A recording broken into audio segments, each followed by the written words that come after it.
Safety కానీ ఇక్కడ పూర్తిగా 28,000 చూపించి కట్టినటువంటి పరిస్థితి. మరి ఎటుపోయింది ఆ డబ్బంతా? జగన్మోహన్ రెడ్డి గారు పిచ్చి పీక్స్కి వెళ్ళి ఆయన పరాకాష్ఠకి ఇది ఒక చిహ్నంగా మనం చెప్పొచ్చండి. ఎందుకంటే ఆంధ్రప్రదేశ్ కి రాజధాని లేదో మొర్రో అని ఎక్కడ ప్రజలు ఏడుస్తుంటే అతను లగ్జరీకి అంతు పంతు లేకుండా ఈ రోజు ఆ భవనాన్ని నిర్మించడం అన్నది చాలా సిగ్గుచేటైనటువంటి విషయం అండి. ఫస్ట్ ఆఫ్ ఆల్ మన పర్యాటక మంత్రిగా ఉన్నటువంటి రోజా గారు దాన్ని ఆ, పర్యాటక రంగానికి సంబంధించిన భవనం అని చెప్పడం జరిగింది. తర్వాత పాలనకు సంబంధించింది దాని మీద ఒక నివేదిక ఇస్తామని చెప్పి చెప్పడం జరిగింది. ఇలాగ రకరకాల ఆ, కథనాలు అల్లడం అన్నది కూడా దీనిలో మనం ఆ కోణాన్ని కూడా చూడాలి. దీన్ని బట్టి చూస్తే వాళ్ళ ప్రజాధనాన్ని ఏ విధంగా దుర్వినియోగం చేశారన్న దానికి ఇది ఒక మచ్చు తునక. ఇది ఒక మంచి ఎగ్జాంపుల్ అని చెప్పొచ్చండి.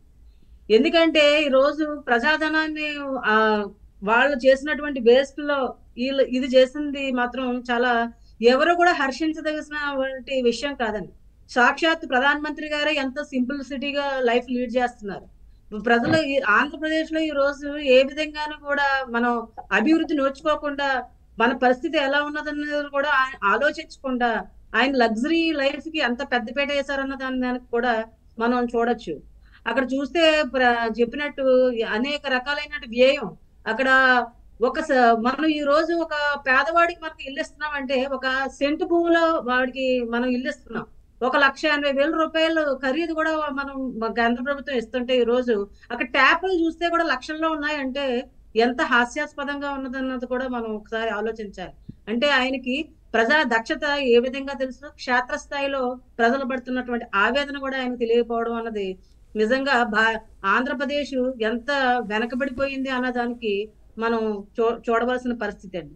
ఈ రోజు చూస్తుంటే ఎక్కడ చూసినా కూడా అనేక సమస్యలనేవి పట్టించుకోకుండా రోమ్ చక్రవర్తి రోమ్ తగలబడుతుంటే నీరో చక్రవర్తి ఫిడల్ వాయించినట్టు ఆయన ఎక్కడా కూడా సమాధానం చెప్పలేనటువంటి పరిస్థితి.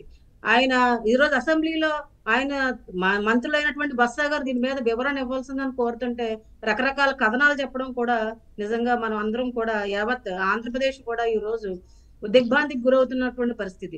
ఎవరైనా కూడా ఆ భవనాలు తీసుకుంటే ఏం చేసుకోగలరండి? అంత పెద్ద భవనాలని వెచ్చించి దాని మీద ఇన్వెస్ట్ చేసే వారు ఎవరు ఉంటారు ముందు?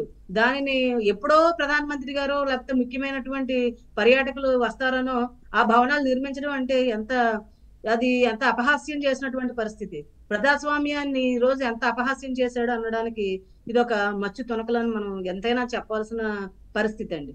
పర్యాటకంగా ఆ రోజు హరిత రిసార్ట్స్ నుంచి మనకి 30 కోట్లు పైబడి మనకు ఆదాయం వచ్చేదాన్ని కూల్చివేసి అతని యొక్క ఆనందాన్ని అతని యొక్క లగ్జరీ లైఫ్ ని లీడ్ చేయాలన్న ఒక దృక్పథం మాత్రమే దానిలో ఆ కోణం మాత్రమే కనిపిస్తుంది అనడంలో ఏ మాత్రం అతిశయోక్తి లేదు.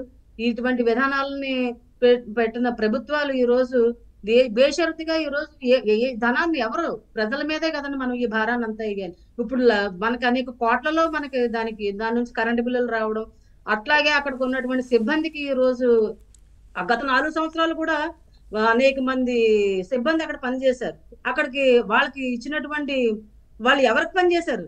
ఆ యొక్క భవనానికి సంబంధించి 4 సంవత్సరాల పాటు పనిచేశారంటే అక్కడ ఎక్కడా కూడా లెక్కలు చూపించలేనటువంటి పరిస్థితి. ఇటువంటి విధానాలకు పోకడలకు ఈ యొక్క మచ్చు తునక ఆయన చేసినటువంటి విధానాలకు ఈ రోజు ఆంధ్రప్రదేశ్ లో యావత్ ప్రజానీకం అంతా కూడా ఒక